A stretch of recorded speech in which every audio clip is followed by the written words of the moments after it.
The Wives of Avalon Estates, Book 2, The Future He Spent. Written by Mare Sutton, published by Avalon Press, an Earreads production. Chapter 1. Mia. The filing cabinet drawer stuck on the way out. It always stuck. Roger had promised to fix it in March, then again in July. The drawer still stuck, and the promise had dissolved the way all his small promises did, quietly, without ceremony, without him noticing.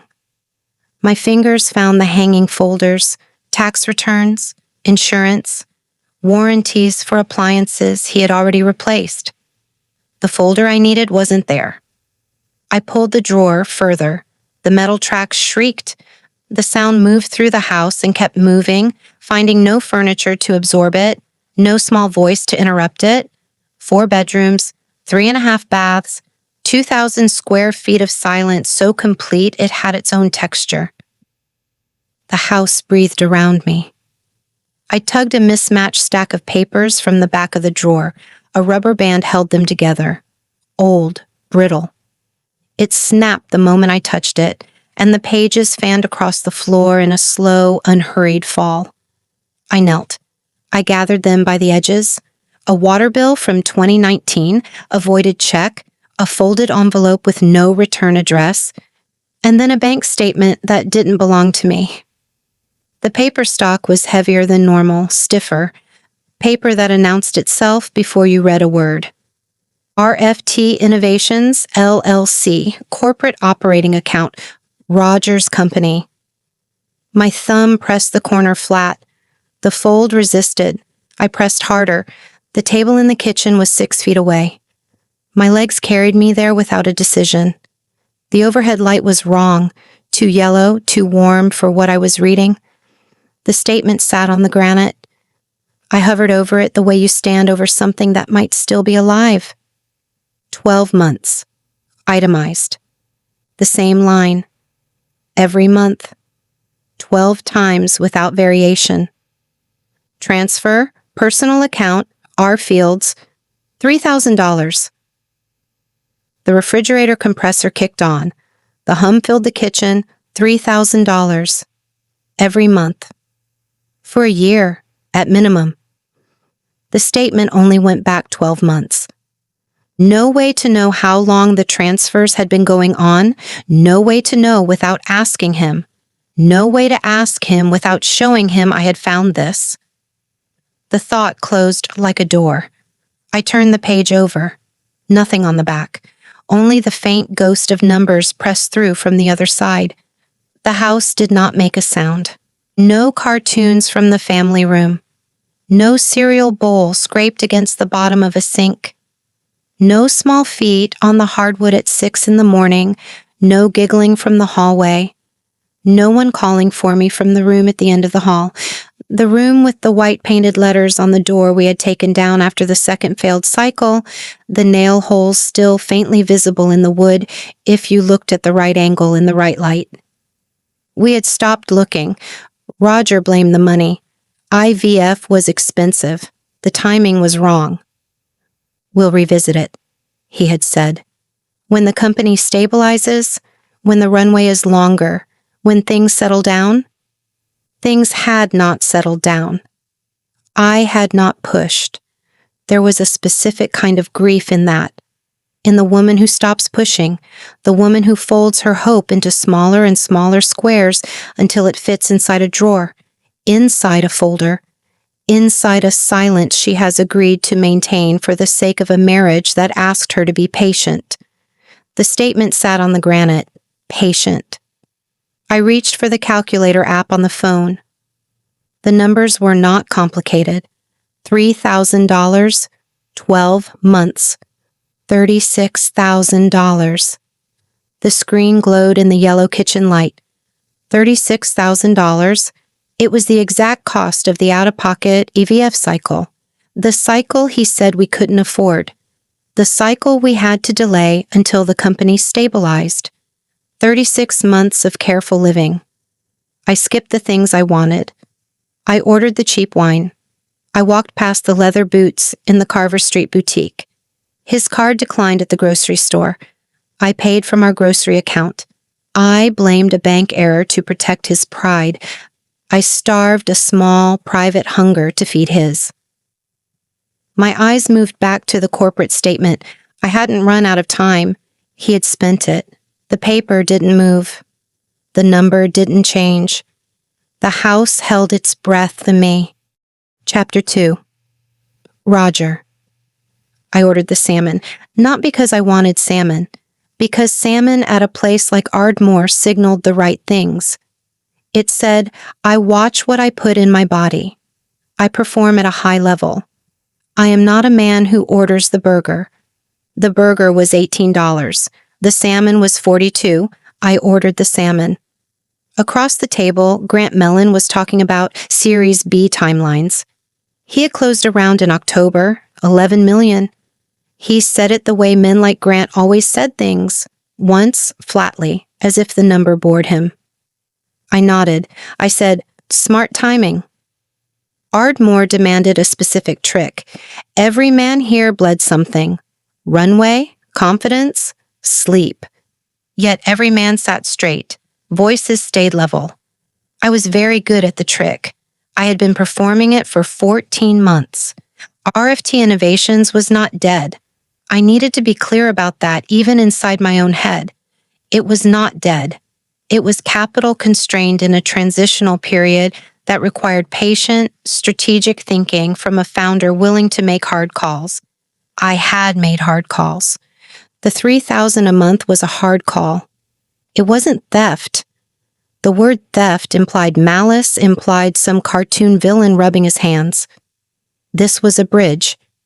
It was a temporary internal transfer. It kept the operating account solvent. It bought time to renegotiate the Woodward terms. Mia didn't need to know about the bridge. She would have worried. She would ask questions at the wrong time. Her tone would shift. I would lose focus on the solution. I lacked the bandwidth to manage her anxiety. That was an inefficiency I couldn't afford right now. I was protecting her from noise. That's what good founders do. Good husbands. You filter the noise. You bring home the solved version of the problem, not the ugly middle part. My father had taught me that. Don't show them the sausage being made, Roger. Show them the plate. The salmon arrived beautifully plated. I picked up my fork. I cut my salmon. Grant was asking about my user acquisition numbers. Steady growth, I said. Deliberate, we're not chasing vanity metrics. He nodded. That was the right answer. Vanity metrics were for amateurs. Deliberate growth was for men who knew what they were building.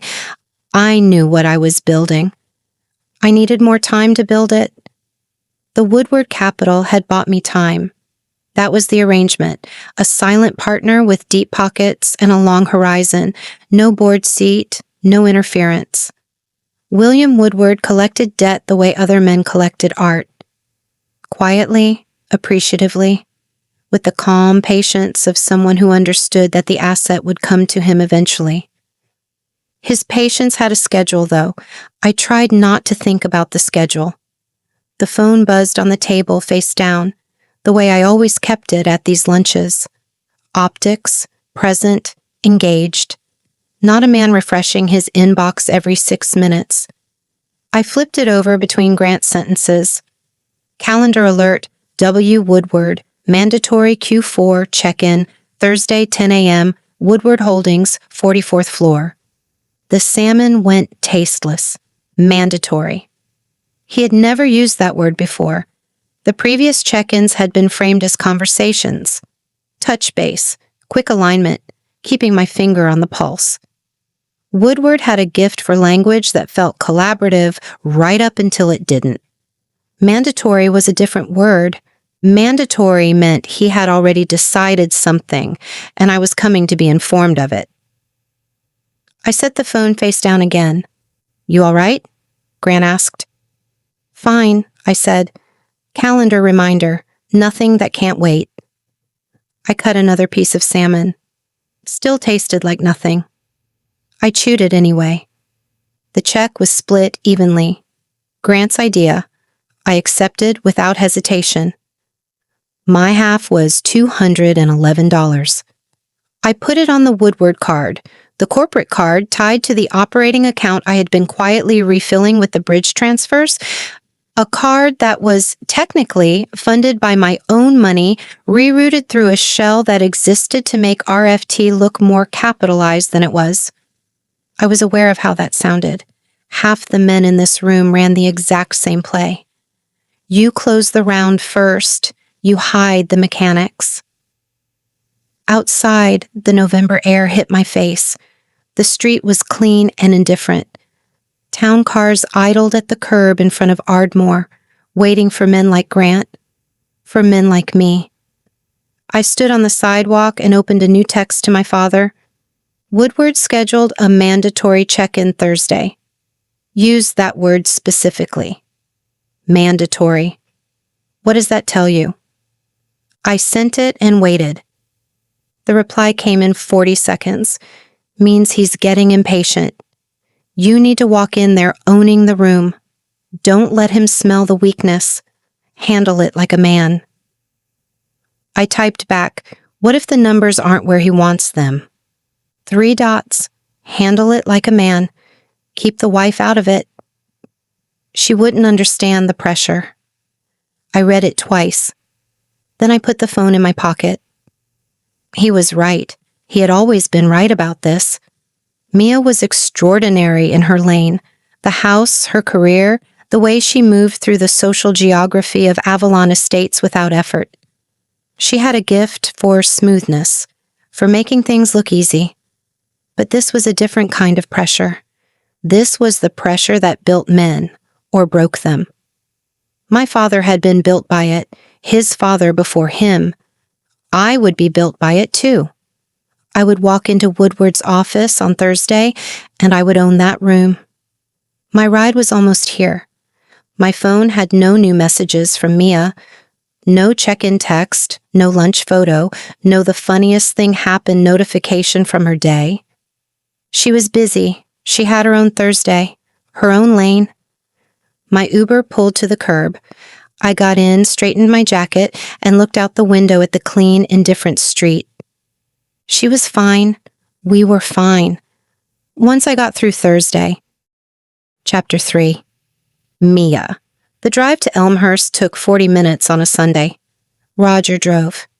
He talked about the Woodward meeting, oblique, circular, the way he always talked about things he hadn't resolved. The highway unspooled in the windshield. My hands stayed folded in my lap. The burgundy wrap dress had been a deliberate choice. His mother liked it. His mother always said I looked put together in the burgundy wrap dress, and for 12 years I had filed that information away and deployed it strategically. Tonight it sat on my shoulders like a costume. The Fields house smelled the same way it always smelled. Pot roast and cedar and the faint chemical sweetness of the plug-in air freshener Patricia kept in the hallway near the coat closet. A smell I had cataloged so thoroughly it no longer registered as pleasant or unpleasant. It registered as here. Roger's mother met us at the door. Arms open, cheek offered. She had already set her table. She had made her peace with the evening. "There they are," she said. Roger's father, Clarence, appeared at the end of the hallway. He looked at Roger first. He always looked at Roger first. The dining room table was set with the good china, ivory with a gold rim. Patricia only used it for Sundays, which meant every Sunday felt vaguely ceremonial, like we were always celebrating something nobody had named. 6 candles. A centerpiece of dried eucalyptus and small white flowers. The roast in its ceramic dish at the center, already sliced, already waiting. I sat in my usual chair, third from the left, facing the window that looked out onto the backyard where, 12 years ago, Roger had shown me the oak tree he'd climbed as a boy. I had found that story charming once. The wine poured, Merlot, Clarence poured for Roger first. The first 20 minutes moved the way they always moved. Clarence talked about a property near his old firm. Roger leaned forward, elbows close to the table, nodding with the specific alertness of a man performing attentiveness for his father. Patricia asked about the neighborhood, about the Mullen renovation, about whether Pamela Cummins had finally redone her front landscaping. The roast was good. It was always good. Patricia cooked with methodical competence. She made the same 12 meals for 40 years. She perfected each one into armor. Clarence set down his fork. "You look thin, Mia." Not a concern, an observation delivered like a verdict. "Work's been demanding," I said.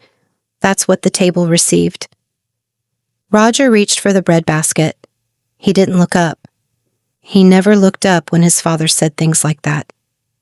He had a gift for selective deafness. He was trained from childhood. Certain frequencies passed right through him. I'd spent 12 years translating those frequencies into silence, smoothing the moment over, redirecting before anyone had to feel the edges of it. The wineglass stem was cool between my fingers. I turned it once. Set it back down.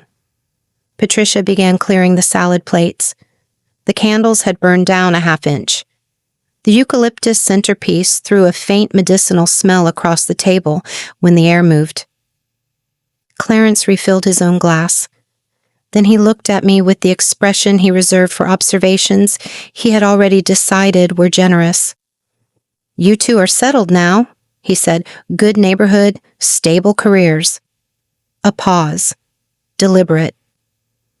"Roger tells me you had a strong quarter." I said nothing. He continued. "That's good. That's real good for a woman in your position." For a woman in your position. 12 years of that phrase. 12 years of its specific gravity. The way it acknowledged just enough to feel like a compliment while reminding me that my position was noted, categorized, assessed. Roger reached for the butter. The candle nearest me threw a thin column of smoke toward the ceiling. Patricia came back from the kitchen with the dessert plate stacked against her hip. She sat. She smoothed her napkin. She looked at us both. A soft, searching expression preceded the question. She asked it the same way every time. Water always found a groove in stone. "So," she said. A small smile, hands folded. "When are you two going to bless us with a grandchild?" The table didn't move. The candles didn't move. 12 years of this exact moment. 12 years of the specific internal sequence it triggered, the quick, bright sting of it, the swallow, the pivot. We're keeping our options open. We're focusing on some things at work right now. You know how it is. Smooth, redirect. Protect Roger from having to explain the thing he had never fully explained, not even to himself. Protect Roger. Protect Roger from the silence his parents would leave if they knew. Protect Roger from the look on his father's face. Not sympathy. Never sympathy, but the particular disappointment of a man who measured his son in outcomes.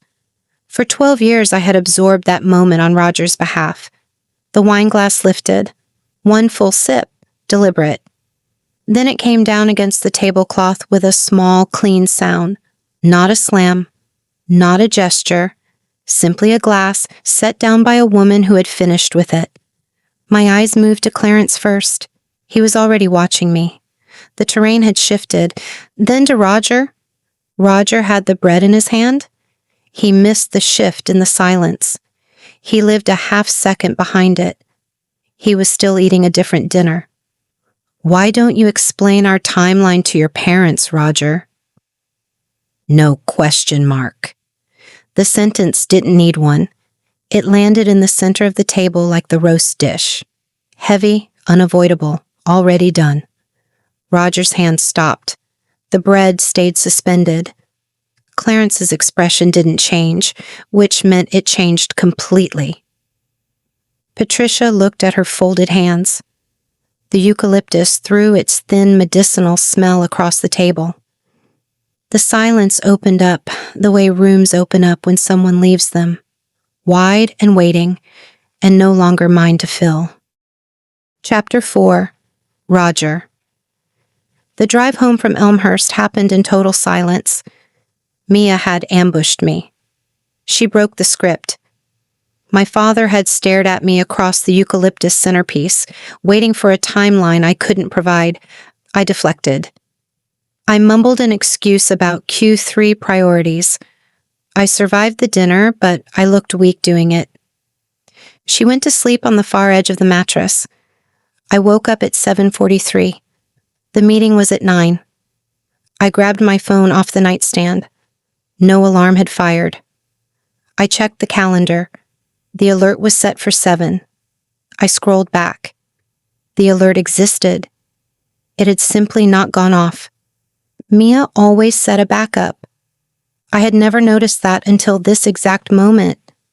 The suit was not in the closet. I stood in front of the open closet door for a full 30 seconds. The charcoal canali. I wore it to every pitch. I wore it to every partner meeting. I needed it to own the room.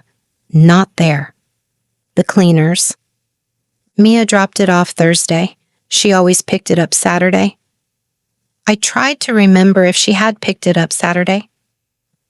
I couldn't remember because I had never paid attention, because it always appeared. I pulled out the navy backup. It was fine. It was a fine suit. It was not the suit. The coffee maker had no pods. I opened the cabinet above it. I checked the drawer beside the sink. I checked the pantry shelf where Mia kept the overflow. Empty, all of it. She ordered them on a recurring schedule, online, automatically. I had never once thought about the coffee pods appearing because they always appeared. I drank tap water and ate a protein bar that had been in my gym bag since October. The drive downtown took 50 minutes. There was construction on the 9 connector. I hit construction. Mia usually checked the traffic. She usually picked my route. I was entirely blind without her. I arrived at 9:17. Grant Mellon was already seated, Woodward's man. Not Woodward himself. Woodward never came to these things personally. He sent Grant, which was its own message. Grant was precise and cold. His entire function was simple. He found the number that ended the conversation. I apologized for the traffic. Grant did not respond to that. I opened my laptop. The deck was there. Slides 4 through 9 covered the Q3 user acquisition data. I had prepared talking points on the train. Grant looked at slide 4 for 11 seconds. These numbers, he said, are not the numbers from the July projection. We recalibrated the timeline, I said. The market shifted, we adjusted. You adjusted, Grant said, twice in 4 months. I kept my voice level. I talked about agile methodology. I talked about the competitive landscape. I used the word strategic 4 times. I watched Grant's face, and his face did not move. He closed his portfolio. Mr. Fields. A pause, deliberate. Mr. Woodward extended this facility on the basis of specific milestones. 2 consecutive misses triggers a review clause. Another pause. We are in review. The room was very quiet. I swallowed. What does that mean practically? I tried to keep my voice from shaking. It means Mr. Woodward has the option to call the loan. Grant stood. He straightened his jacket. I'd suggest you find a way to make the next 30 days look substantially different than the last 90. He left. I sat in the conference room alone for 6 minutes. Trouble had found me. The navy suit was wrong. The charcoal suit would not have changed the math, but it would have changed something. I walked in there in a backup suit. I felt like a backup man. I texted Jerry from the parking garage. Bad meeting. Woodward's guy basically threatened to pull funding. Mia's been off all weekend. No texts, didn't have my suit, no coffee. Everything's falling apart at once. Jerry replied in 4 minutes. Classic. Wives do this. She's recalibrating. Get her a spa day, one of those full packages, the fancy one over in Westfield. Reset her mood. She'll be back to normal by Wednesday. I read it twice. Jerry had been married 10 years. He understood how these cycles worked. Melissa did the same thing occasionally, went quiet, got distant, and Jerry always handled it the same way. A gesture, something tangible. Women needed to feel seen in a specific material way. I found the spa website. The full Sunday package was $340. I booked it for next weekend. I felt marginally better. I pulled out of the garage and pointed the car toward Avalon Estates. The afternoon had gone gray and flat. The highway was clear on the way back. No construction, no delays, the city dissolving into suburb in the rearview mirror. I needed to walk through my front door. I needed Mia to look up. I needed her to ask about my day. She would listen. She would make the right sounds. The kitchen would smell like dinner instead of failure. I would talk until the pressure dropped. She was good at that. She had always been good at that. I turned onto our street. The porch light was on. The Gallagher driveway held 2 cars.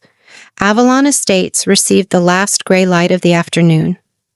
I pulled into my driveway. My headlight swept across the curb.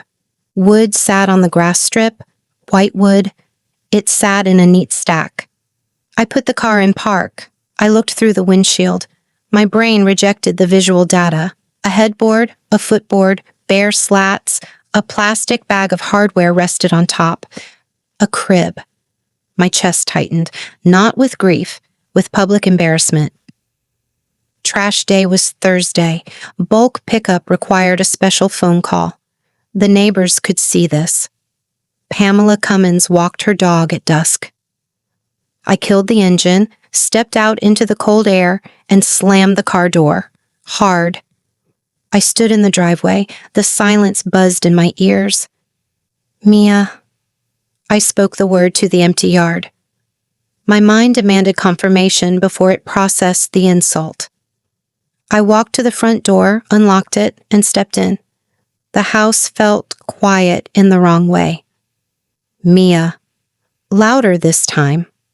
I took the stairs fast, 2 at a time. The door at the end of the hall stood open. The room at the end of the hall, the one we did not talk about.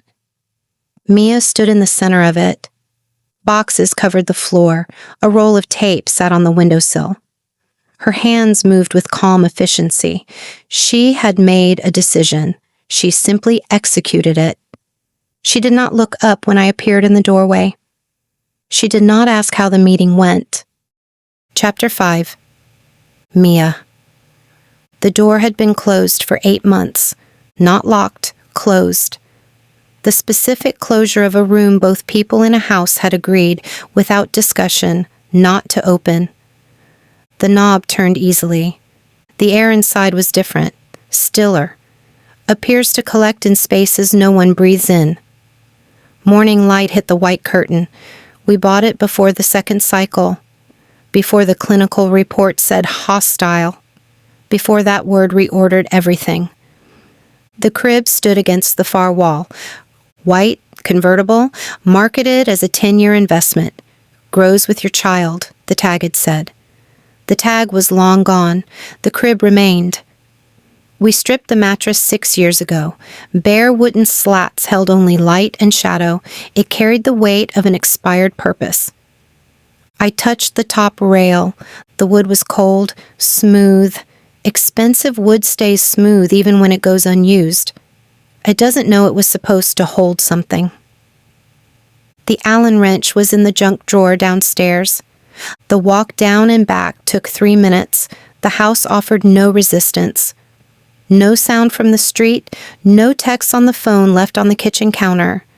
Just the staircase, the drawer, the return. The first bolt was on the underside of the mattress rail. Finger tight.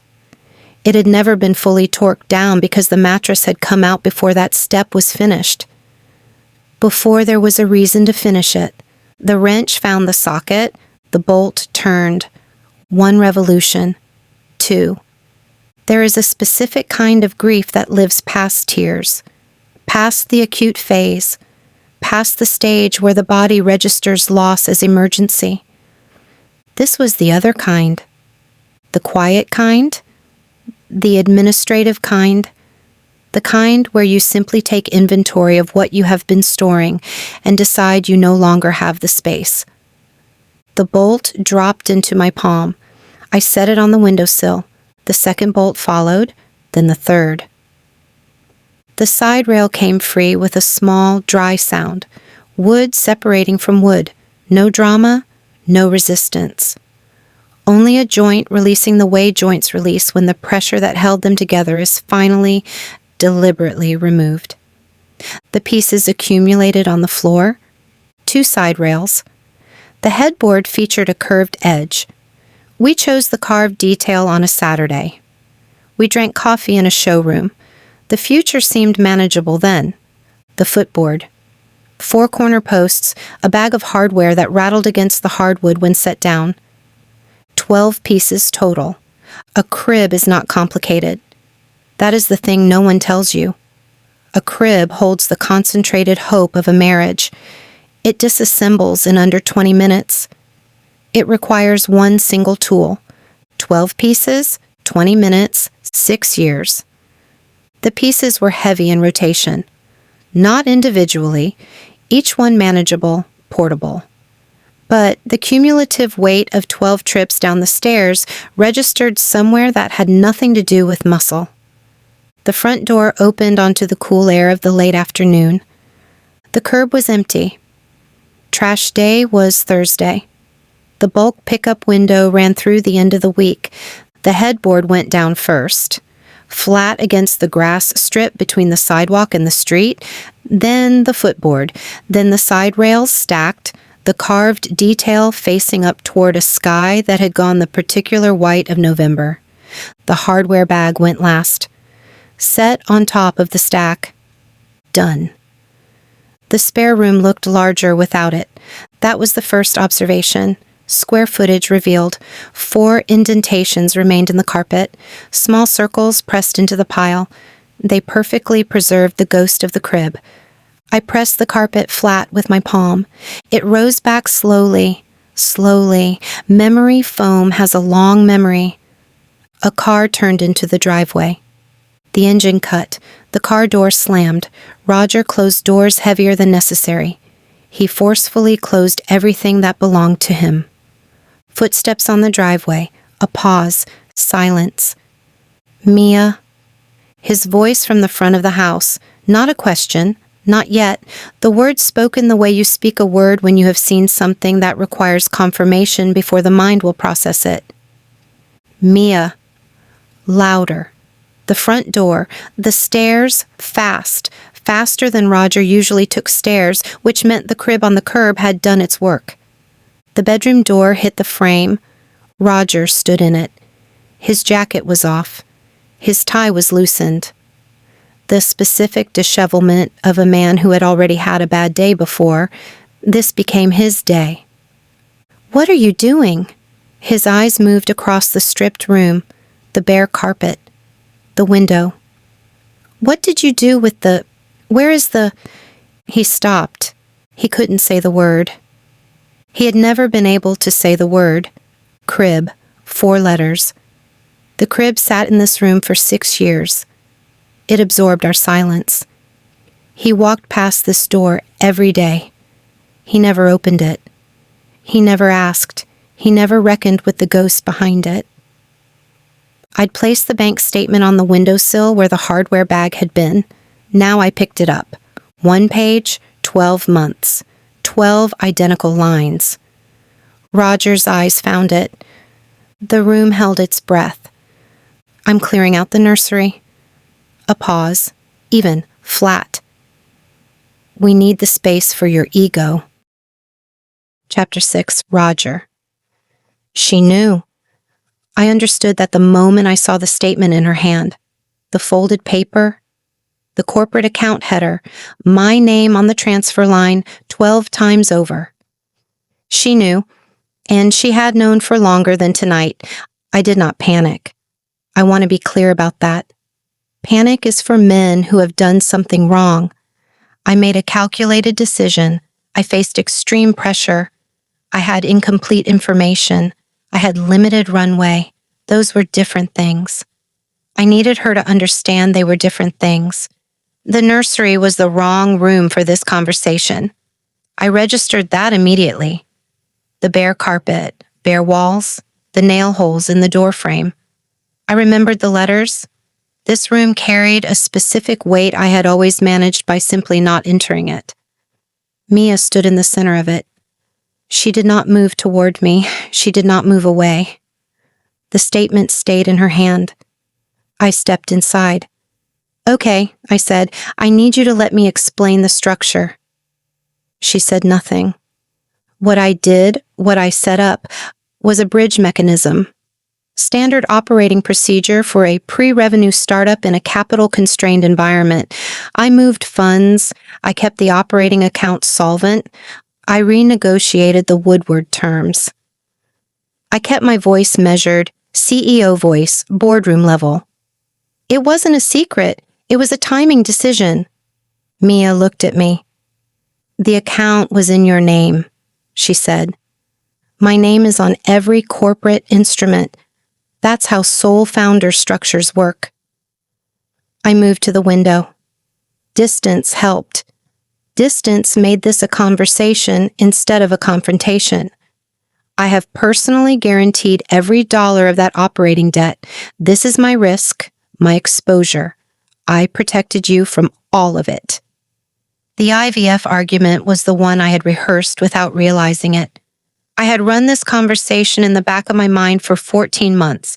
Every time I initiated a transfer, some part of me staged the defense, tested the logic, stress-tested the narrative against her likely objections. The narrative was sound. We could not have afforded IVF anyway. That was simply true. The fertility clinic quoted us $62,000 for a full out-of-pocket cycle. $62,000 we did not have. $3,000 a month to the operating account had no bearing on a number we could never reach. I was not the reason we didn't have a baby.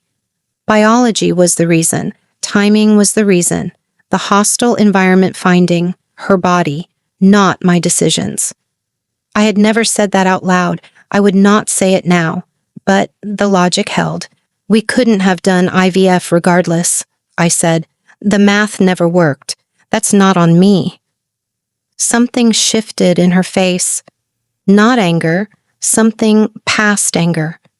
Something I did not have a word for. "The math," she said. "Mia, you want to talk about the math?" She set the statement on the windowsill. She reached into her jacket pocket, a folded paper. Different paper. She opened it on the windowsill beside the statement. I crossed the room. A spreadsheet, printed, 2 columns, dates on the left, amounts on the right, every transfer, every date, every dollar, annotated. Cross-referenced against the corporate filing dates, the quarterly statements, the Woodward draw schedule. 14 months. Not 12. She had found the earlier account. I had not known about the earlier account. My mouth opened. "March 14th, she said, $3,000. Her voice was flat, professional. "April 2nd, 3,000. May 1st, 3,000. She did not look at the paper. She had memorized it. "September through December, you moved the transfer date, always within the first 3 days of the month, consistent with an automated schedule." A pause. "You set up a recurring transfer. You didn't move this money manually. You automated the theft and forgot it was running." I had no response. I searched for one. I ran the jargon inventory, Liquidity, runway, bridge capital, strategic necessity. None of it fit against her forensic spreadsheet. She recited it from memory. She dismantled shell structures for a living. She was not my wife right now. She was an auditor. I had handed my books to an auditor and expected sympathy. I did it for us. My voice was smaller. I heard it. I needed more time. The beta was close. If Woodward had pulled funding in March, everything collapsed. I kept us alive. She looked at me. You didn't protect us. A pause. You spent my timeline. She picked up the spreadsheet, folded it once, slid it into her pocket. She walked past me. Her shoulder did not touch mine. The door stayed open behind her.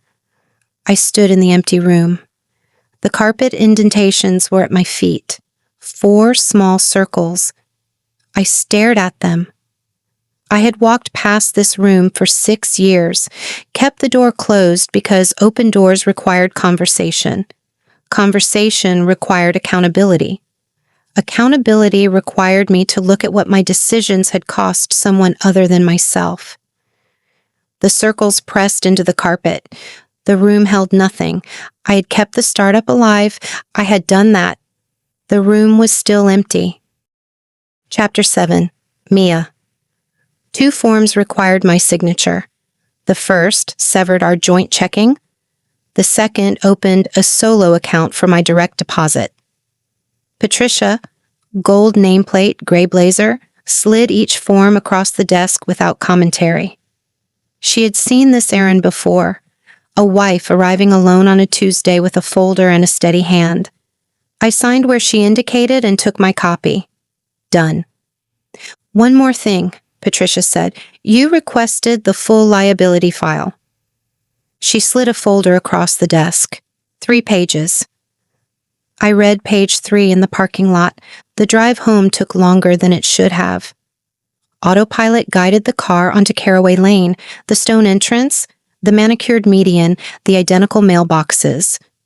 The engine cut in my driveway, leaving me in absolute silence. The house stood in front of the windshield, as it always did. Brick front, black shutters. The Japanese maple. Roger planted our first autumn, now taller than the porch rail.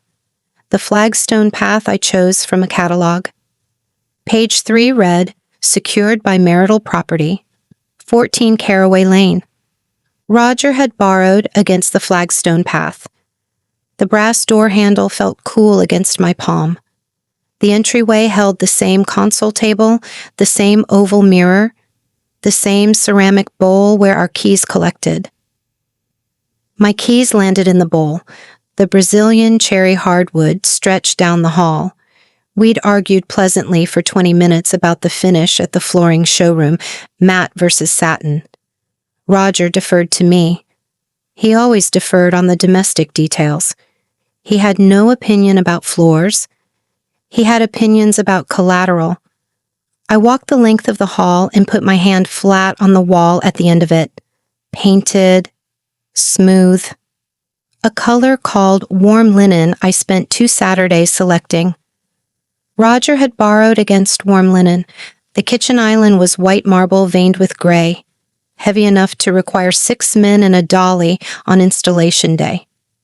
The morning after it arrived, both my palms pressed flat against the surface.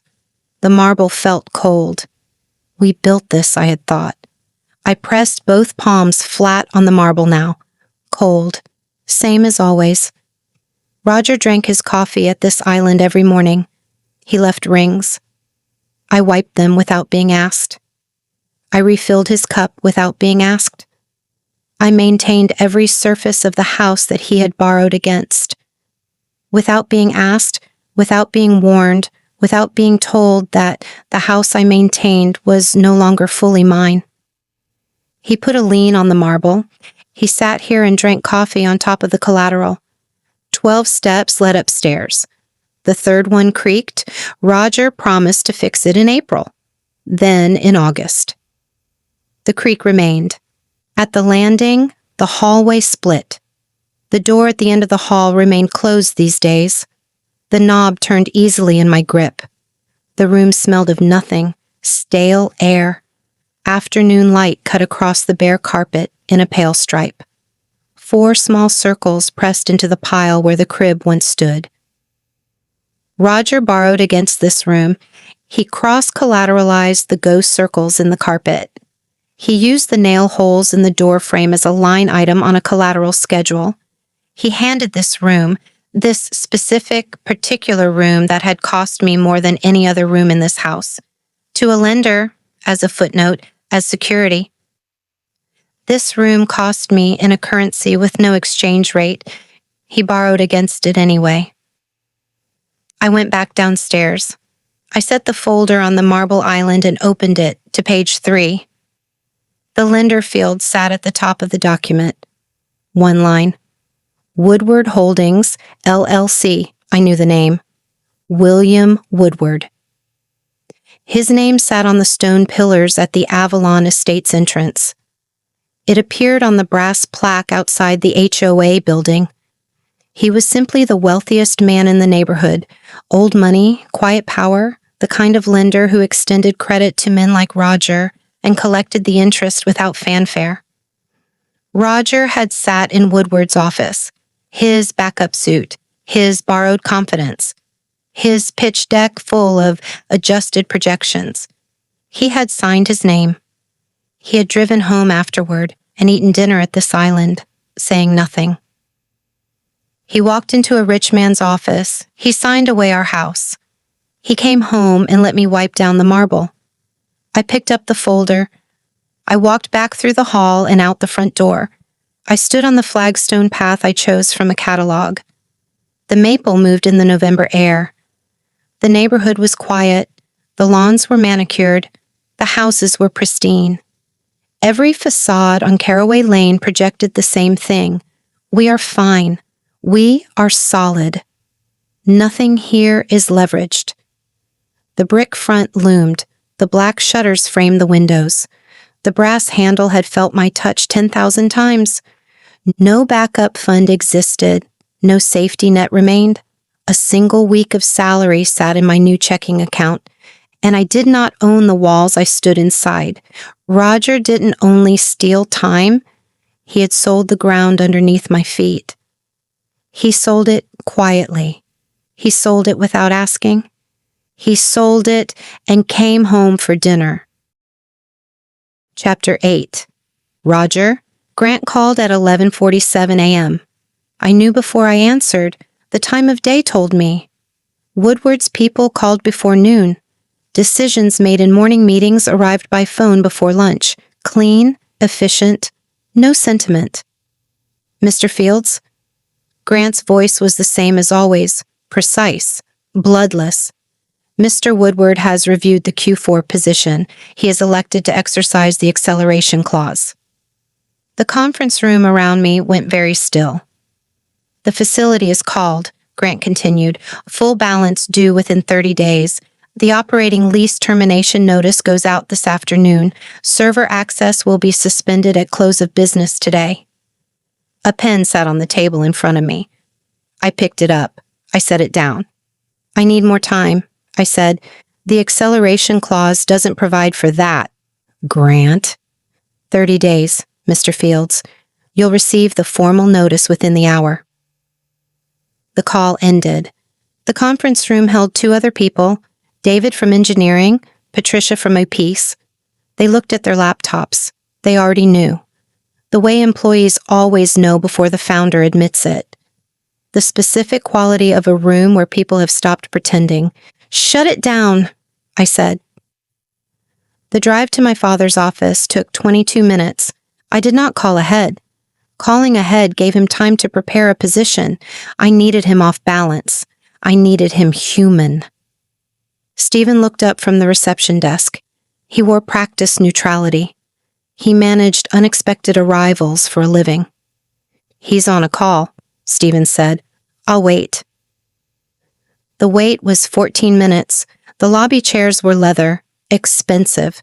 My father had always preferred expensive chairs in reception areas. They sent a clear message. You sat in his presence. He could afford to make you wait. I had absorbed that lesson without realizing it. The intercom on Stephen's desk crackled. Send him in. My father's office smelled of cedar and old paper, floor-to-ceiling shelves, the desk, a slab of dark walnut, wide enough to establish territory, clear enough to project control. Clarence Field sat behind it. He was 67 years old. He'd built a real estate portfolio. One property became 43. He described his career as a war. He meant it without irony.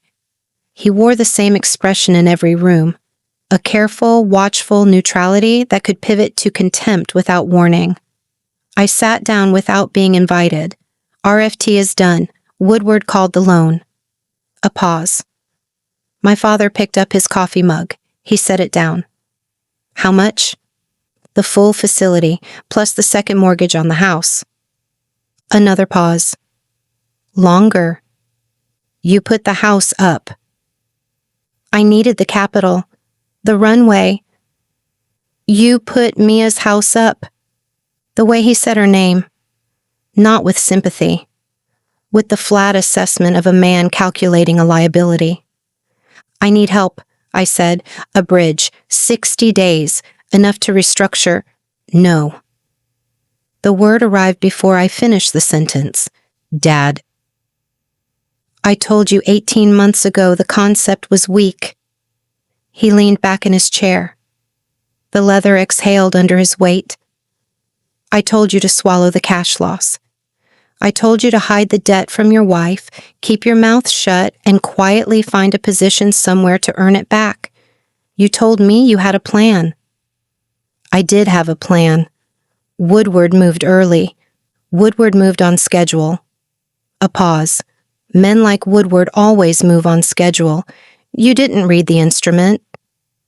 The desk sat between us, wide, dark, immovable. I'm not asking for a lecture. I'm asking for help. My father looked at me for a long moment. You made a bad bet. You used another man's money. You secured it against your wife's home. The lender called the loan. Now you want a bailout. The word bailout landed somewhere specific. I opened my mouth, but words deserted me. Roger. His voice was flat, final. You are an embarrassment. The room held that word. Get out of my office. Clean up your own mess. That is what men do. He picked up his phone. The audience was over. The leased BMW sat in a parking garage on Fenwick Street next to Dad's office. I sat in it for a while before starting the engine. The garage smelled of exhaust and concrete. Fluorescent light flickered in the corner of the level above. I started the car and drove off. 40 minutes later, I turned onto Caraway Lane. The house appeared at the end of the driveway. I pulled in and killed the engine. The brick front, the black shutters, the Japanese maple. My maple, planted the 1st October, now taller than the porch rail. I sat in the car. Our RFT was gone. My father dismissed me. The house had a lien. Facts, clean, sequential. Nothing left to reframe. The founder's logic had carried me for 14 months. Every bad number had a narrative. Every shortfall had a runway. Every difficult conversation had a deferral strategy. No strategy remained. The maple moved in the November air. I had planted that tree. I remembered the afternoon, a Saturday. Mia in a flannel shirt, her hands dirty from the soil, telling me 3 inches to the left. We argued about 3 inches for 10 minutes. We laughed about it for 3 years. She'd looked at me that afternoon the way she used to look at me. Before the transfers, before the statements, before the nursery. Then I borrowed against her house. I avoided a hard conversation. I hid from my father. He called me an embarrassment. My father had never loved the business. He loved the idea that I might finally impress him. I had chased that idea for 41 years. I borrowed against my marriage. I funded one more lap. The chase was over. Mia hadn't left. She had simply stopped. She dropped my cover. She removed the buffer. She stopped the maintenance. I leveraged our life. I never asked her. She had not walked out. I had emptied the house long before she started packing it. The maple stood in the yard. 3 inches to the left. She was right about that too. The driveway light clicked on. Motion sensor. The house did not know what kind of man sat in the car beneath it. The house kept the lights on. I did not deserve that. Chapter 9. Mia. The coffee shop on Briar Street opened at 7. Most mornings, the walk there took 8 minutes. That Tuesday, it took 11. The November air had a weight to it. The manicured lawns of Caraway Lane received each step without comment. Raked, edged, every blade accounted for. Nothing in Avalon Estates looked the way it felt. Provisions was the neighborhood's idea of casual, exposed brick, reclaimed wood counters, a chalkboard menu with seasonal offerings in careful cursive. The espresso machine behind the bar was Italian and loud and cost more than most people's monthly mortgage. The line held 4 people at 8:15, a flat white, no sugar. The ceramic mug arrived warm against both palms. The corner table was open, the one beside the window that looked out onto Briar Street. That table had a clear sight line to the door and its back to the wall. A compliance director always sat with her back to the wall. Old habit, useful habit. The mug went down on the reclaimed wood, both hands wrapped around it. Outside, a woman pushed a stroller past the window. A man in a Patagonia vest walked a retriever on a leather lead. Avalon Estates on a Tuesday morning. Pristine, unbothered, performing. The door opened at 8:22. Cassandra Wayne did not enter a room the way other people entered rooms. She arrived. There was a difference. A quality of presence that preceded her, that arranged the air slightly before she occupied it. She was 44. Charcoal wool coat. No jewelry except small gold posts in her ears. She exuded the confidence of a woman who had stopped performing effortlessness because the real thing had long since replaced it. Her eyes moved across the room once. They found the corner table. She ordered without looking at the chalkboard. She already knew what she wanted, and crossed the floor with her coffee in hand. Mia. Not a question, a recognition. Cassandra. She pulled out the chair across from me and sat. Her coat stayed on. A woman who had not decided yet how long she would stay. The conversation started the way neighborhood conversations started, the renovation on Elmwood, the HOA meeting, whether Pamela Cummins had actually replanted her front beds or just had them mulched again. Cassandra Wayne let it run for exactly 90 seconds. Then she set her cup down. "How long has it been bad?" she said. The ceramic mug was warm, both palms pressed flat around it. "I don't know what you mean." Cassandra looked at me the way forensic accountants looked at balance sheets. Patient. Already certain of what the numbers said. "You have the face," she said simply. "What face?" "The face of a woman who has recently discovered the architecture of her life was built on someone else's decisions." A pause. "I see it regularly." The espresso machine behind the bar fired. The sound filled the room for 3 seconds and stopped. "He took out a second mortgage." The words came out flat, clinical. "Without telling me, cross-collateralized against the house to fund his startup. The startup failed. The lender called the loan." Cassandra nodded. Once. The nod of a woman who had already calculated the next 4 steps. "Your name on the mortgage?" "Joint primary residence." "Your income?" "Corporate W-2, director level, bonuses, quarterly and annual, both substantial. Cassandra picked up her cup. She drank. She set it down with the precise placement of a woman who did not make careless gestures.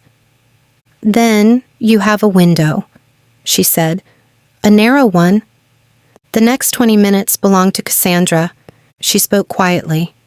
No drama, no alarm. The specific register of a professional who delivered difficult information the way surgeons delivered diagnoses. With clarity, without cruelty, and with the implicit message that panic was a luxury neither of them could afford right now. A bankrupt spouse's creditors could reach for jointly held assets. The house was already compromised. That was done. But future income, paychecks, bonuses, retirement contributions existed in a different legal category.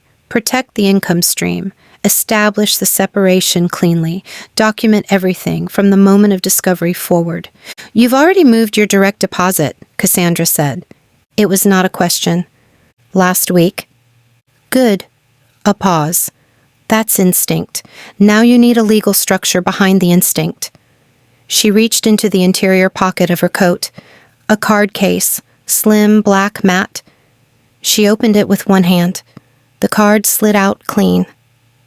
It landed on the reclaimed wood between the two cups. Cassandra Wayne, Wayne and Associates, Family Law, no tagline, no flourish, just the name and the number and the implicit weight of a woman who did not need to advertise what she could do. "Call me when you're ready," Cassandra said. "Not if. When." She finished her coffee. She stood. The coat settled back onto her shoulders with the ease of something that had always belonged there. "One more thing," she said. A pause at the table's edge. "Whatever he tells you about being sorry, and he will tell you he's sorry, that's a conversation for later. Right now, you are a creditor's target. Get the legal structure first. Feel the feelings second." The door opened. The November air cut through for a moment. Then it closed. The walk home took 8 minutes. Exactly. The card held between two fingers the whole way. Matte, substantial, the particular weight of a thing that meant something. Back home, I went in through the front door, down the entryway. The floors, the stairs. Roger's home office was the second door on the left at the top of the landing. The door opened easily. The room was immaculate. Of course it was. A mahogany desk with nothing on it but a monitor and a leather cup of pens. On the wall, a framed photo of Roger at a pitch competition, first place 3 years ago, before the runway shortened and the projections stopped matching reality. The desk faced the door. Command position. A man who needed to see whoever entered. The business card went down in the center of the desk. Face up. Cassandra Wayne, Wayne and Associates, Family Law. It sat on the mahogany the way a verdict sits in a courtroom. Quietly. Without apology. The room held its breath. I pulled the door shut behind me. Chapter 10. Roger. I walked to my home office at 4:30, force of habit. The downtown RFT lease was terminated. The corporate suite was gone. The servers were dark. I only had this upstairs room left. I still treated it like a command center. The same routine for 3 years. Laptop open, phone face up. The particular posture of a man with something to build. The habit remained. I opened the office door. The room was exactly as I had left it. Mahogany desk, leather pen cup, monitor dark. The framed pitch competition photo on the wall. First place, the night I felt most like the man I had decided to become. Everything in its right place, except the card. It sat in the dead center of the desk, matte black, small, premium stock, the kind that communicated before you read a word. I crossed the room. I picked it up. Cassandra Wayne, Wayne and Associates, Family Law. The cardstock was heavy in my fingers. heavier than it had any right to be for something so small. I knew the name. Everyone in Avalon Estates knew the name. Cassandra Wayne was the woman you called when the decision was already made, not when you were considering it, not when you were exploring options. When the decision was made and you needed someone precise and merciless to execute it. Mia had placed it in the center of my desk, not on the edge, not near the keyboard.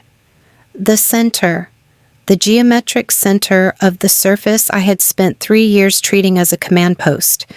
A message delivered with the calm precision of a director of corporate compliance. I set the card back down. I stood at my desk for a long time. The pitch competition photo caught my eye the way it always did, a reflex, a small daily hit of the man I used to believe I was.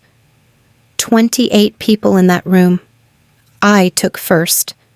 My father had been there. He stood in the back with his arms crossed and his expression neutral, and afterward he shook my hand and said, "Not bad.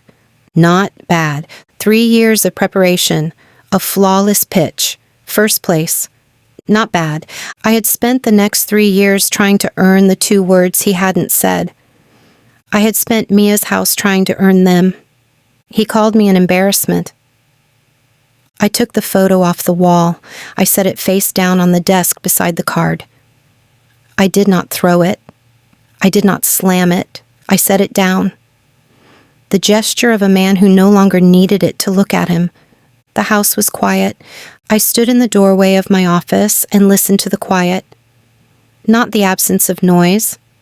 A house is never fully silent. The refrigerator in the kitchen, the heat running through the vents, the particular breath of a structure that had been standing long enough to have its own sounds. My house. Mia's house. Woodward's collateral. I had done that. I had sat in Woodward's office with my adjusted projections and my backup suit and my founder's confidence, and I had signed the cross-collateralization clause without hesitation because I needed the capital, and the capital required the house, and I told myself it was temporary. A bridge. A necessary structure for a visionary play.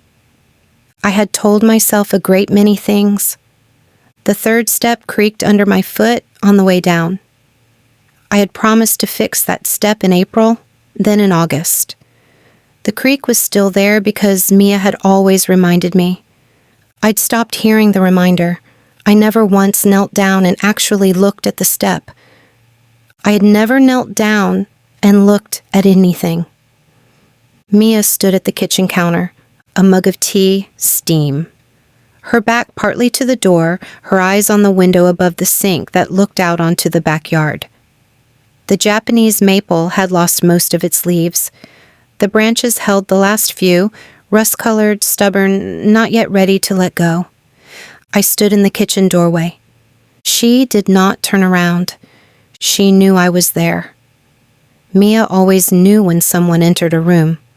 A compliance director cataloged exits and entrances the way other people breathed, automatically, without effort. She waited.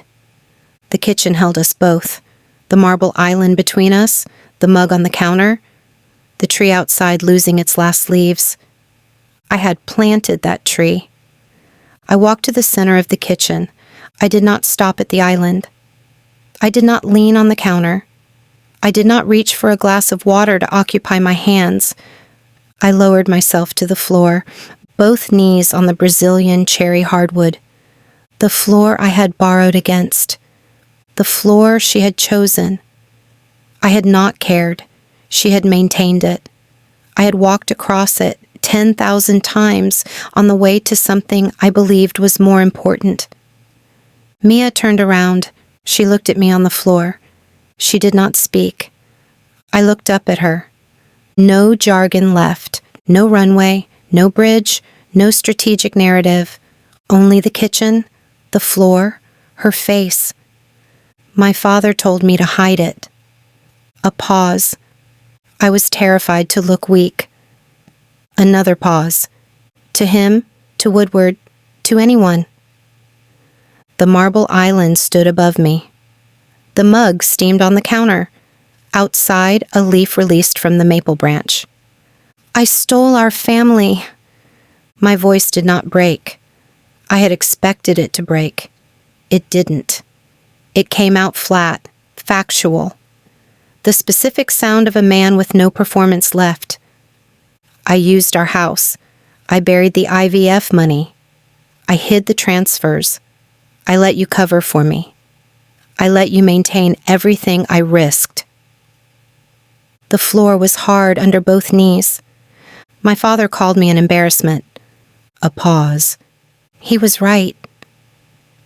Mia's hands held the mug. Her eyes held mine. "I am a coward," I said. "I have been a coward my entire adult life, and you are the only real thing I ever built. And I bankrupted it." The kitchen held that. The heat ran through the vents. The maple stood in the yard, leafless. I stayed on the floor. I did not ask her for anything. I did not reach for her hand. I did not tell her it would be okay. I stayed on the floor and let the truth sit in the room without dressing it up. For the first time in my life, I had nothing left to sell. Chapter 11. Mia. Roger stayed on the floor. I looked at him there, both knees on the Brazilian cherry hardwood, his hands loose at his sides, his face turned up toward mine with the specific devastation of a man who had finally run out of narrative. The tea mug was warm in my hands. I did not move toward him. The kitchen held us in its particular silence. The refrigerator hummed. The heat moved through the vents with a low, steady exhale. Outside the window, the maple stood bare against the gray sky. Roger had planted that tree. He had argued about its placement for 10 minutes and deferred to me in the end. He deferred on everything domestic. He decided on everything that mattered.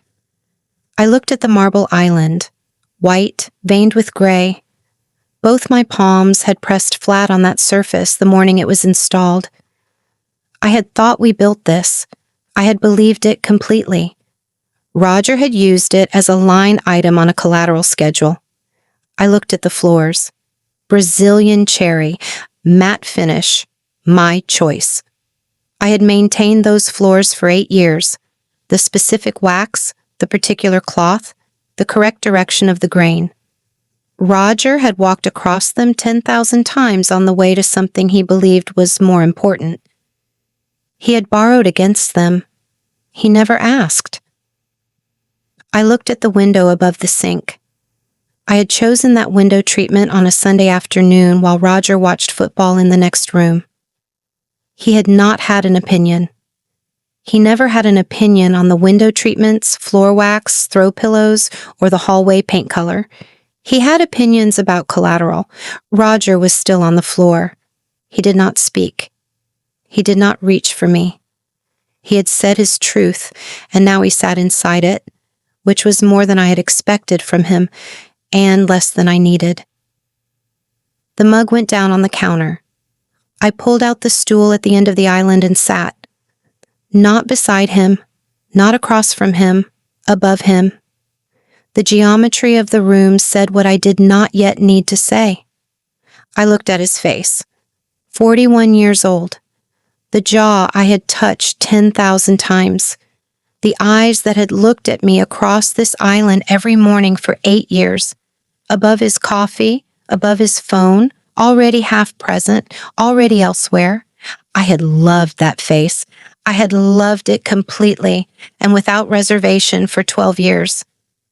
I had organized my entire interior life around the belief that the man behind it was worth the organization.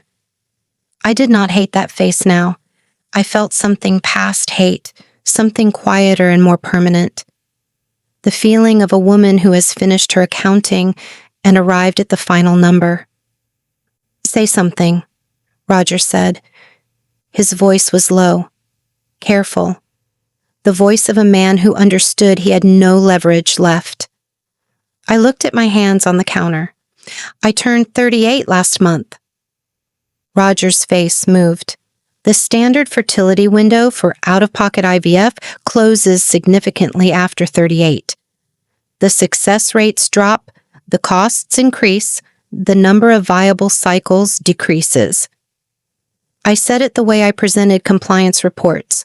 Flat. Sequential. Each fact its own sentence. We stopped trying 5 years ago. You said the money wasn't there. The timing wasn't right. The company needed 1 more quarter. Roger looked at the floor. 1 more quarter became 5 years. I looked at him. I accepted that. I folded my timeline into smaller and smaller squares, and I put it away because I believed you. I believed the money wasn't there. The refrigerator hummed. The money was there, Roger. $3,000 a month for 14 months. That money existed. You moved it. You automated the transfer, and you let me believe we were too broke to try for a family. He closed his eyes. I saved nothing. The words came out even, precise. I have no backup fund.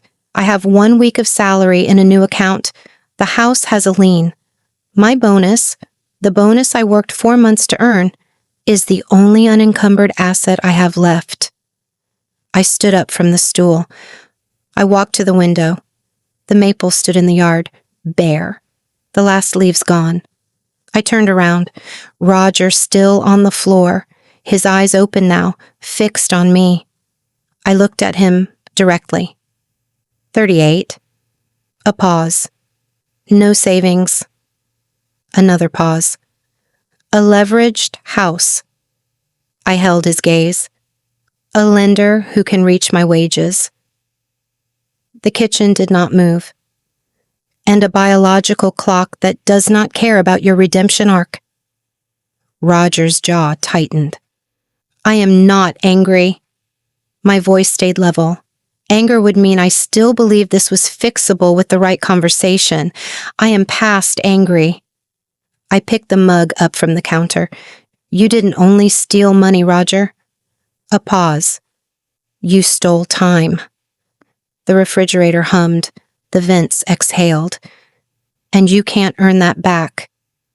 I walked past him, past the island, past the floors I had waxed, past the window treatment I had chosen alone on a Sunday afternoon. At the kitchen doorway, I stopped. Not to give him hope, not to soften it. There was nothing left to soften. I stopped because the next thing I did would be deliberate. Every step I took from this kitchen forward would be a choice I made with full information. I was a compliance director. Full information was the only foundation I had ever trusted. Roger was on the floor behind me. The maple stood bare outside. The house held its lien. The house held its silence. The kitchen felt particularly cold. The truth was finally spoken aloud. It was exactly as devastating as it looked on paper. I walked out of the kitchen. I left him on the floor. Chapter 12. Roger. The bankruptcy attorney's office smelled of coffee and old carpet. I sat across from a man named David Holt.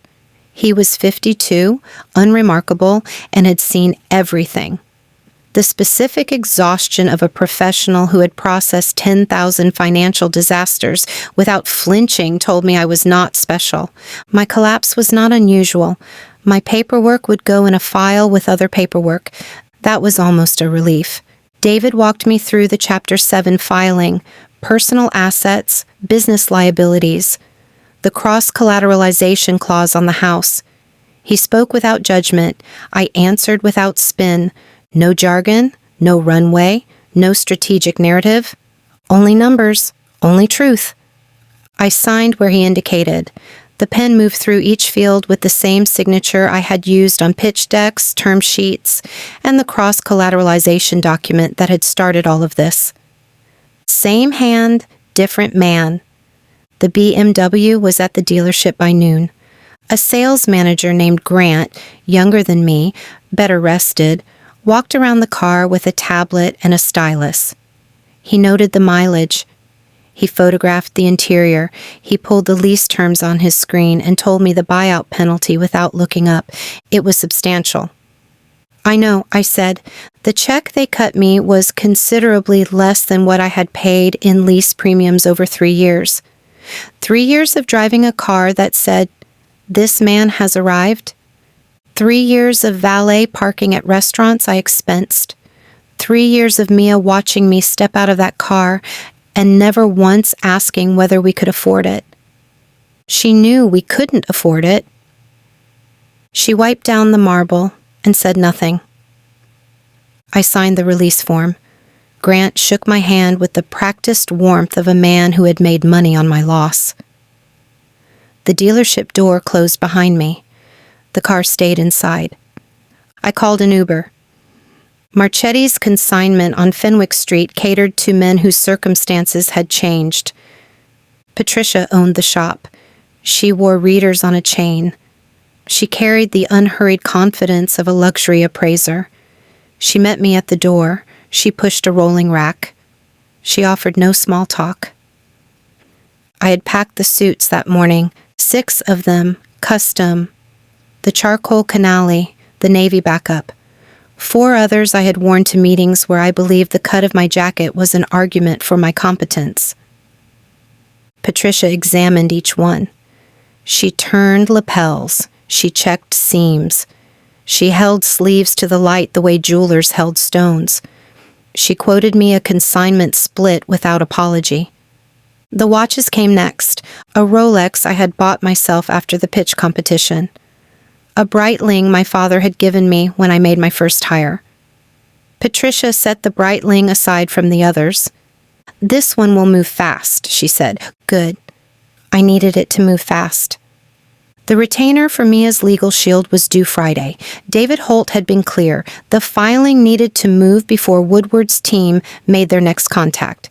Every hour of delay was an hour Mia's bonus sat exposed. I left Marchetti's with a receipt and a rolling rack that weighed nothing. The Uber back smelled of pine air freshener. The driver had a podcast playing low. I sat in the back seat in a plain gray sweater and dark trousers. I gazed out the window at Fenwick Street moving past. No one on that street knew who I was. That used to frighten me. My father's building had 22 floors. The elevator to the top required a key card. Stephen, the assistant with the practiced neutrality, was at his desk when I arrived. He reached for the intercom. "I won't be long," I said. Stephen looked at me. He read something in my face. He let me pass. My father sat behind his walnut desk. The same desk, the same posture, the same watchful neutrality ready to pivot to contempt. He looked at my sweater.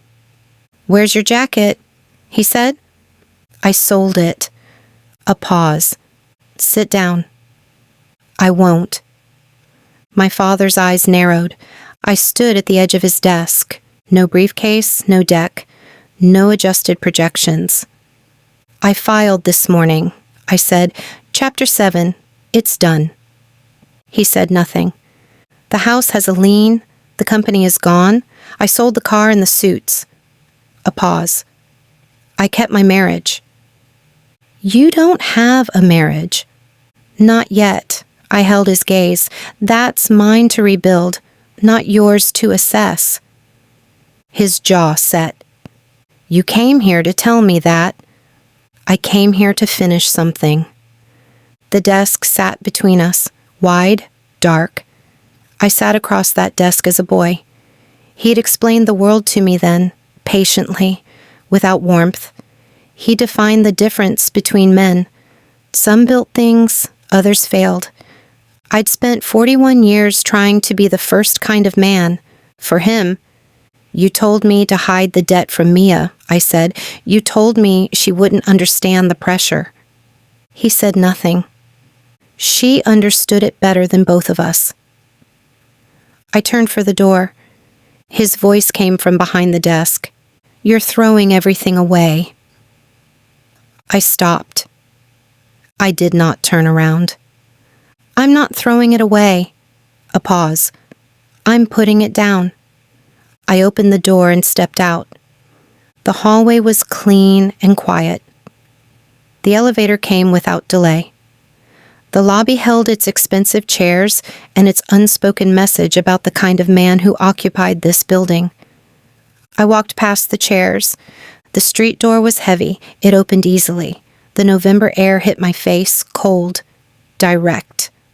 I put my hands in my pockets. I walked. Chapter 13. Roger. The shift started at 5 a.m. The warehouse on Route 9 ran 3 shifts. I had the early one, alarm at 4:15, the bathroom mirror at 4:30, a face I was still adjusting to, no tie, no collar, a gray thermal and steel toe boots, bought at a workwear supply store on a Tuesday afternoon, standing in an aisle between men who had worn steel toes their entire careers. I had worn Italian leather to work for 11 years. The boots cost $43. Faro Logistics processed regional freight. Pallets came in, pallets went out. The work was physical, sequential. No room for narrative, no runway, no pivot strategy, no adjusted projections. A pallet either moved or it didn't. A manifest either reconciled or it didn't. The floor supervisor was a man named Ed.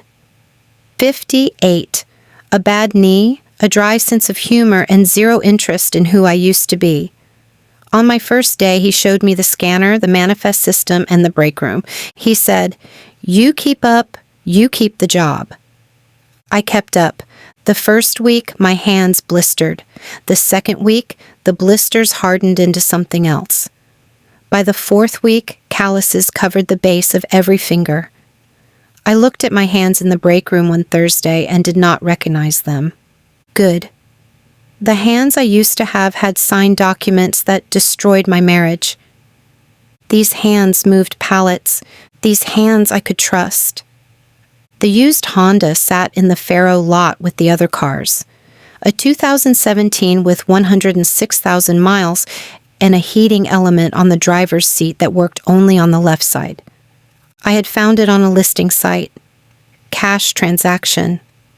The previous owner was a high school teacher named David who had kept every service record in a manila folder in the glove compartment. I kept the folder. The drive home took 22 minutes on the Route 9 connector. No traffic at 2 in the afternoon. The November light was flat and gray through the windshield. The car smelled of old upholstery and the pine air freshener the previous owner had left on the mirror. I had driven a leased BMW for 3 years. The Honda got me home. That was enough. That was exactly enough. The house on Caraway Lane looked the same from the outside. Brick front, black shutters, the Japanese maple bare against the gray sky. I parked in the driveway and sat for a moment. Not from hesitation, from the specific stillness of a man who had learned to stop performing a rival. Inside, the hardwood floors ran from the entryway through the hall. My boots left faint impressions in the doormat. I unlaced them at the entry. Both of them. Carefully. The way I had started doing every afternoon without being asked, because Mia had chosen those floors, and I had borrowed against them. The least I could do now was not track the warehouse across them. Small, concrete, true. The marble island held the usual. Mia's laptop, a coffee mug, a legal pad with her handwriting down the left margin. Numbers, columns. Her work followed her home the way mine used to, except hers was real, solvent. Nobody had borrowed against it. The paycheck was in my jacket pocket. Paper. An actual paper check from Faro Logistics, made out to Roger A. Fields for 2 weeks of warehouse work. The amount was specific, modest and more honest than anything I'd deposited in 3 years. I set it on the island. I slid it toward the center. Not with ceremony, not with a speech. I set it down the way you set down something that belongs to someone else. Never yours. Payroll is bi-weekly, I said. It goes in the household account. All of it. Mia looked at the check. She did not pick it up. She looked at it the way she looked at documents, reading the number, processing the implication, filing it in the correct column. She said nothing. That was fine. I had not come for a response. The binder was in the car. I went back out to the Honda and retrieved it from the back seat, 3 inches thick. A white binder with a plain label I had printed and affixed carefully, because the care was the point now. Pathways. 4 weeks of research. Every evening after the warehouse shift, boots off at the door, laptop at the kitchen table, Mia elsewhere in the house. I'd read agency websites. I downloaded state foster to adopt guides. I'd cross-referenced wait times, age ranges, legal frameworks, subsidy programs, and home study requirements. I contacted 3 agencies by email under my own name, using my own address, and requested preliminary information packets. They'd sent them. The packets were tabbed inside the binder, color-coded, annotated in the margins in my handwriting, questions, timelines, cost breakdowns, the specific pathway markers a compliance director would want to see before she made any decision. I knew what she needed before she made a decision. Full information, clean structure, no surprises. The binder went on the island beside the check. Mia looked at it. Her eyes moved to the label, to the thickness of it, to my hands on the counter beside it, calloused, reddened at the knuckles, the hands of a man who had been somewhere physical and honest for the past 4 weeks. I looked at her directly. I killed our chance at IVF. A pause. I know that.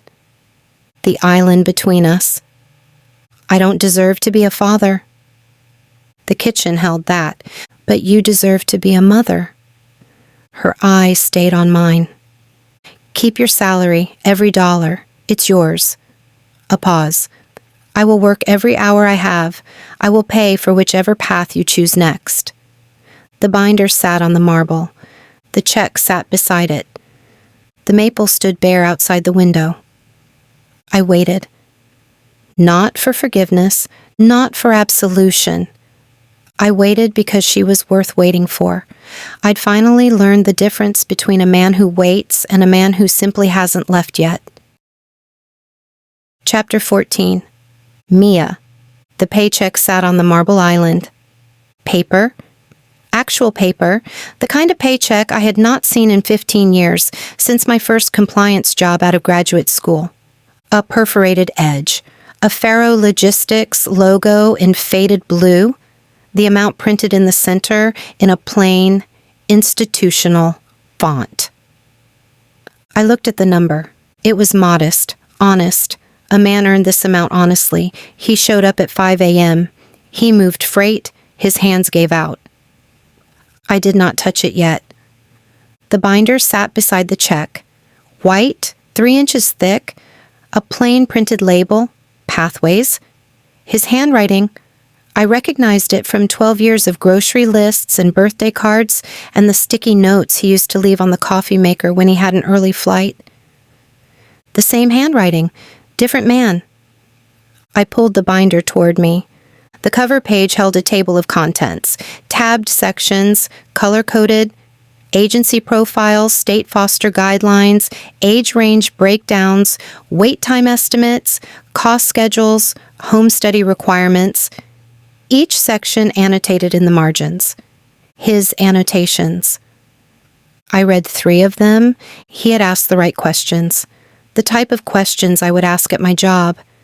They preceded any final decision. Not the emotional questions. Not will we love this child or will this feel like ours? The structural questions. Timeline, documentation, eligibility criteria. He had studied me before he studied the agencies. The binder lay still on the counter. I looked at Roger. Really looked. The gray thermal was washed out at the collar. The dark trousers were the kind you bought for function, not impression. No watch on his left wrist. The Rolex gone, The Breitling his father had given him gone. Both of them moved on to someone else's wrist at Marchetti's on Fenwick Street. His hands rested on the edge of the counter. I looked at his hands, calloused at the base of every finger, reddened at the knuckles. A small cut on the right index finger, healed but visible. These hands worked physical, unglamorous labor. 4 weeks passed. He never complained. These were not the hands that had signed the cross-collateralization document. Those hands had been smooth, manicured. The hands of a man who believed his signature was the most valuable thing he owned. These hands moved pallets at 5 a.m. I looked at the used sedan in the driveway through the kitchen window. Gray, practical. A car that asked nothing of anyone and promised only to arrive. The BMW was gone. The suits were gone. The photo from the pitch competition was gone from the office wall. I'd noticed the pale rectangle of unfaded paint the week after his confession, the ghost of a frame that used to hold a man he no longer was. The pretension was entirely dead. I turned back to the binder. My fingers moved to the first tab, Agency Profiles. I read the first page without lifting it from the counter. A domestic foster-to-adopt program, state-licensed. Average placement timeline of 8 to 14 months for children between the ages of 3 and 7.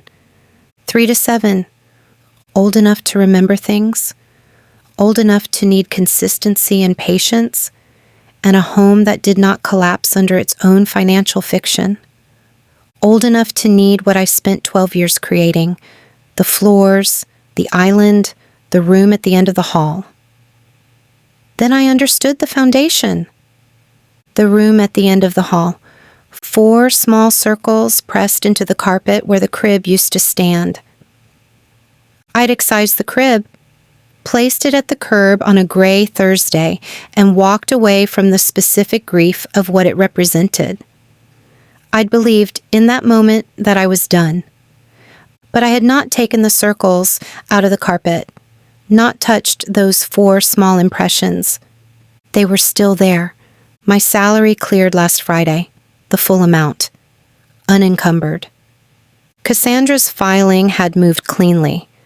The legal separation of my income from Roger's bankruptcy proceeded without challenge.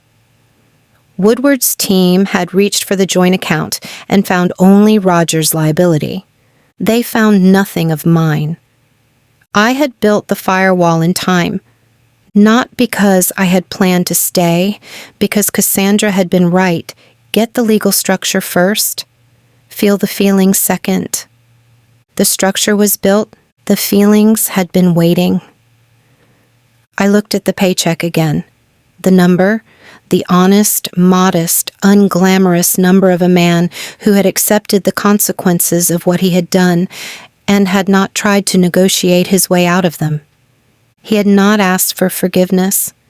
He had not offered a timeline for his redemption. He had placed a check and a binder on my island and said, "You deserve to be a mother. I will work for it."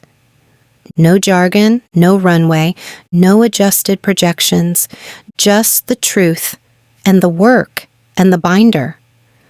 I was not financially trapped. My salary was mine, my bonus was protected, my career was intact. Cassandra's card had done its job. I never needed to call the number on it. Staying was not survival. Staying was a choice, an active, empowered choice.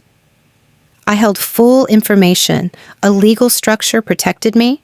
A compliance director understood the terms. I accepted the reality. I chose the broken, honest man over the wealthy liar, over the man who had sat at this island drinking coffee on top of collateral, over the man who had borrowed against the room at the end of the hall. I chose the man on his knees on my floor, the man with calloused hands and a paper paycheck, a 3-inch binder he'd built for me at a kitchen table while I slept. My hand moved to the binder. The cover was smooth under my palm. I looked at his hands, the cut on the right index finger, the calluses, the Breitling gone from his wrist. I opened the binder to the first page and lifted my face to his. Then we have a lot of reading to do. Chapter 15. Mia. 6 months changed the specific weight of a Tuesday morning. The walk to Provisions took 8 minutes. The November bare branches had filled back in, green now, full, the maples on Caraway Lane thick with late spring. The lawns were immaculate. The mailboxes stood at identical intervals. Avalon Estates performed its performance. I walked through it differently now. The house on Caraway Lane was the same house. Brick front, black shutters, the Japanese maple Roger had planted, now in full leaf, rustling in the May air. The lien on the house was real and documented and would take 4 more years to clear under the bankruptcy repayment schedule David Holt had structured. The marble island was real. The floors were real. The room at the end of the hall was real. We repainted it. I chose a warm cream color. Roger sanded the door frame smooth. The 4 circles in the carpet were gone. We had replaced the carpet in March. A practical decision. A forward decision. Roger had carried the old carpet to the curb himself. His alarm went off at 4:15 every morning. I heard it through 6 months of early darkness, the specific sound of a cheap digital alarm, not a phone, not a smart device, a $10 clock from a drugstore because the phone needed to charge and he refused to let it interrupt what little sleep he got. 4:15, the sound of a man who had decided to be accountable in the smallest, most consistent way available to him. He came home at 2 in the afternoon with warehouse dust on his thermal and boots he unlaced at the door. He ate whatever was in the kitchen without comment. He sat at the table with the Foster certification binder 3 evenings a week and read the supplemental materials with a highlighter and a legal pad. He asked good questions now. Not founder questions, not strategic questions. Quiet, careful questions about transition periods and school enrollment, and how to make a child feel safe in a house that was new to them. The pretension was entirely gone. What remained was a man I recognized from a long time ago, before the startup, before the pitch competitions, before his father's voice became the loudest voice in the room. I had not forgotten what he had done. I had decided what to do with it. Provisions was busier at 11 than at 8. The reclaimed wood counter held a line of 4. The Italian espresso machine fired twice in quick succession. The chalkboard menu had changed with the season. Cold brew options now, a lavender something, a rotating single origin. Melissa Hill was already at the corner table when I arrived. 2 toddlers at home with a sitter. She had texted that detail on the way. She brought a specific energy. She organized the logistics of her absence. Only then did she allow herself to be absent, organized, capable, precise in her warmth. She stood when she saw me, and we did the neighbor embrace. Cheek, the particular affection of women who had moved from polite to genuine over the course of shared geography. "Jerry's grabbing the drinks," she said. He insisted. At the counter, Jerry Hill leaned against the bar with the easy posture of a man entirely comfortable in his own neighborhood. He laughed at something the barista said.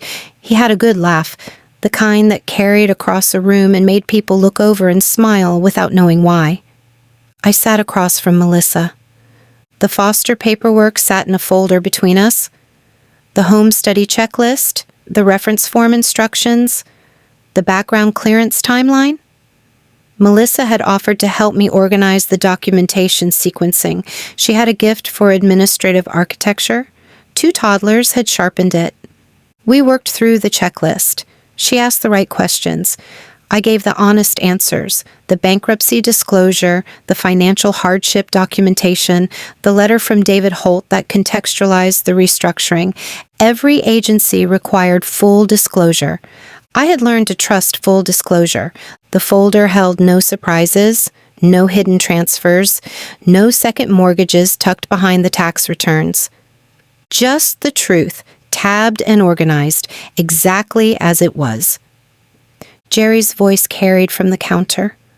Another laugh, a comment to someone in line behind him. Melissa's eyes moved toward the sound. A reflex. The specific, automatic monitoring of a wife who had learned to track her husband's location in any room. I recognized that reflex. I had retired mine. Her phone stayed in her bag. His phone sat face up on the table. He left it near her elbow. He ordered drinks with casual entitlement. He never considered his phone a threat. I looked back at the folder. Melissa said something about the reference letter format. I answered. The espresso machine fired. The table held the Foster folder. It held Jerry's phone. Melissa's lavender drink sat half empty. We were two women. Over 6 months, we became honest friends. Avalon estates rarely produce those. The phone screen lit. A banner notification, the preview visible from where I sat, from Dana Hill. The message below the name was brief, casual. The specific cruelty of a text written by someone who never considered it might be seen. 6 words mocked the woman across from me. They mocked her patience. They mocked her presence. She extended true devotion. Her husband's family chose mockery. I read it in the time it takes to read 6 words. My eyes moved to Melissa. Melissa stared at the screen. She did not pick up the phone. She did not look away from it. Her hands stayed flat on the table, one on each side of the Foster folder, perfectly still. The noise of provisions continued around us. The espresso machine, the low conversation, the distant sound of Jerry's easy laugh at the counter. Melissa's face held an expression I knew intimately. Not anger, not surprise. Something past both. Something quiet and final and arrived at, after a long time of arriving at it. The specific expression of a woman who had reached the last place she had been willing to go. I had worn that face once. I wore that expression once. I stood over a bank statement. The counter was cold granite. The refrigerator hummed. The house breathed its 4-bedroom silence. Melissa's eyes rose from the phone. They found mine. Neither of us said anything. The phone screen went dark. Across the coffee shop, Jerry laughed again. Melissa looked at me the way a woman looks when she has stopped pretending. I looked back the way a woman looks when she recognizes it. You've been listening to The Wives of Avalon Estate, Book 2, The Future He Spent, written by Mare Sutton, published by Avalon Press, an eReads production. Copyright 2026 by Mare Sutton, all rights reserved. The perfect wife mask is permanently slipping. You saw the text at the coffee shop. You saw the exact moment Melissa Hill reached her breaking point. Now it's time to watch her execute the ultimate strike. Melissa is drowning in the invisible labor of raising 2 toddlers while managing a husband who travels constantly. Jerry thinks his paycheck excuses his weaponized incompetence and his toxic, overbearing family. He thinks his wife's justified anger is just a mood to be managed. He is about to learn exactly how fast his entire life collapses when his wife simply stops doing the work. The horror is inside the house. Book 3, The Call She Answered. Available now.